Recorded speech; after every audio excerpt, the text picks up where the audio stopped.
ये तो सत्य है दर्शकों कि जो जन्मा है वह मरेगा ही, चाहे वो मनुष्य हो, देव हो, पशु या पक्षी, सभी को मरना है। ग्रह और नक्षत्रों की भी आयु निर्धारित है और हमारे इस सूर्य की भी। इसे ही जन्म चक्र कहते हैं। जन्म मरण के इस चक्र में व्यक्ति अपने कर्मों और चित्त की दशा अनुसार नीचे की योनियों से ऊपर की योनियों में गति करता है और पुनः नीचे गिरने लगता है। ये क्रम तब तक चलता है जब तक कि उसे मोक्ष नहीं मिल जाता।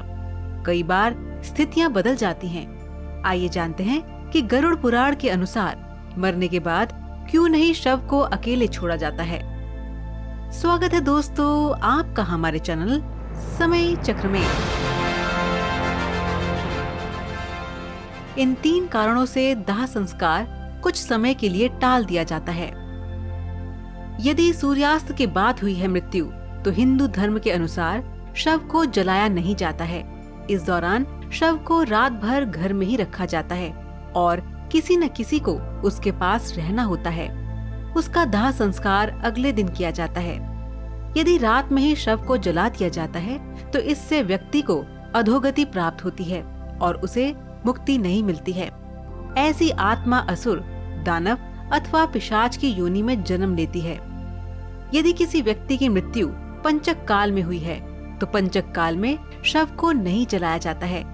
जब तक पंचक काल समाप्त नहीं हो जाता तब तक शव को घर में ही रखा जाता है और किसी न किसी को शव के पास रहना होता है। गरुड़ पुराण सहित कई धार्मिक ग्रंथों में उल्लेख है कि यदि पंचक में किसी की मृत्यु हो जाए तो उसके साथ उसी के कुल खानदान में 5 अन्य लोगों की मृत्यु भी हो जाती है। इसी डर के कारण पंचक काल के खत्म होने का इंतजार किया जाता है। परंतु इसका समाधान भी है कि मृतक के साथ आटे, बेसन या कुश यानी कि सूखी घास से बने 5 पुतले अर्थी पर रखकर इन 5 का भी शव की तरह पूर्ण विधि विधान से अंतिम संस्कार किया जाता है। ऐसा करने से पंचक दोष समाप्त हो जाता है। यदि कोई मर गया है परंतु उसका दाह संस्कार करने के लिए उसका पुत्र या पुत्री समीप नहीं है, वे कहीं दूर हैं, तो उनके आने का इंतजार किया जाता है। तब तक शव को घर में ही रखा जाता है और किसी न किसी को शव के पास रहना होता है। कहते हैं कि पुत्र या पुत्री के हाथों ही दाह संस्कार होने पर मृतक को शांति मिलती है, अन्यथा वह भटकता रहता है। शव को अकेला नहीं छोड़ने के 3 कारण हैं। शव को अकेला छोड़ दिया जाए तो उसके आसपास लाल चींटियां या अन्य कोई नरभक्षी, रेंगने वाला प्राणी या पशु आकर शव को खा सकता है। इसीलिए वहाँ कोई न कोई व्यक्ति बैठकर शव की रखवाली करता है। रात में मृत के शरीर को अकेला छोड़ दिया जाए तो आसपास भटक रही बुरी आत्माएं भी उसके शरीर में प्रवेश कर सकती हैं। इससे मृतक के साथ साथ परिवार को भी संकट का सामना करना पड़ सकता है। शव को इसलिए भी अकेला नहीं छोड़ा जाता क्योंकि मृतक की आत्मा वहीं पर रहती है। जब तक उसका शरीर जल नहीं जाता तब तक उसका उस शरीर से किसी न किसी रूप में जुड़ाव रहता है। साथ ही वह अपने परिजनों को भी देखता है। अकेला छोड़ दिए जाने से उसका मन और भी ज्यादा दुखी हो जाता है। हालांकि अधिकतर लोग गहरी नींद में चले जाते हैं, परंतु ज्यादा स्मृतिवान या चेतनावान ही जान पाते हैं कि मैं मर चुका हूँ। अन्य कारण ये भी माना जाता है कि यदि ज्यादा समय हो जाए तो शव से निकलने वाली गंध के चलते कई तरह के बैक्टीरिया भी पनपने लगते हैं और मक्खियां भी भिनभिनाने लगती हैं। इसीलिए वहाँ इस दौरान अगरबत्ती की सुगंध और दीपक भी जलाया जाता है।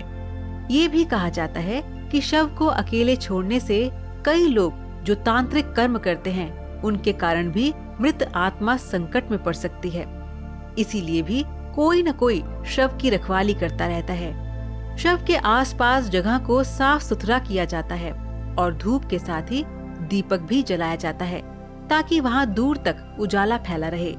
इसका ये भी कारण है कि मृतक कहीं अधोगति में नहीं चला जाए, क्योंकि रात्रि के अंधकार में अधोगति वाले कीट पतंगे, रेंगने वाले जीव जंतु और निशाचर प्राणी ज्यादा सक्रिय रहते हैं। उस दौरान आत्मा यदि गहरी तंद्रा में है तो उसके अधोगति में जाने की संभावना भी बढ़ जाती है। भीष्म पितामह ने अधोगति से बचने के लिए ही सूर्य के उत्तरायण होने का इंतजार किया था। उत्तरायण में प्रकृति और चेतना की गति ऊपर की ओर होने लगती है। पुराणों के अनुसार व्यक्ति की आत्मा प्रारंभ में अधोगति होकर पेड़ पौधे, कीट पतंगे, पशु पक्षी योनियों में विचरण कर ऊपर उठती जाती है और अंत में वह मनुष्य वर्ग में प्रवेश करती है। मनुष्य अपने प्रयासों से देव या दैत्य वर्ग में स्थान प्राप्त कर सकता है। वहां से पतन होने के बाद ही वह फिर से मनुष्य वर्ग में गिर जाता है। यदि आपने अपने कर्मों से मनुष्य की चेतना के स्तर से खुद को नीचे गिरा लिया है, तो आप फिर से किसी पक्षी या पशु की योनि में चले जाएंगे और ये क्रम चलता ही रहता है। कहने का मतलब ये है कि व्यक्ति नीचे गिरता या कर्मों से ऊपर उठता चला जाता है। उपनिषदों के अनुसार एक क्षण के कई भाग कर दीजिए, उससे भी कम समय में आत्मा एक शरीर छोड़कर तुरंत दूसरे शरीर को धारण कर लेती है। ये सबसे कम समय की अवधि है। सबसे ज्यादा समय की अवधि है 30 सेकंड। परंतु पुराणों के अनुसार ये समय लंबा हो सकता है, 3 दिन, 13 दिन, सवा माह या फिर सवा साल। इससे ज्यादा जो आत्मा नया शरीर धारण नहीं कर पाती है, वह मुक्ति हेतु धरती पर ही भटकती रहती है, पितृलोक चली जाती है या फिर अधोलोक में गिरकर समय गुजारती है। तो दर्शकों, आज का सवाल आपके लिए ये है कि क्या आप बता सकते हैं कि मृत्यु के बाद एक व्यक्ति की आंखें कितनी देर तक जीवित रहती हैं? आप इसका जवाब हमें नीचे कमेंट बॉक्स में दीजिए। हमें आपके जवाब का इंतजार रहेगा।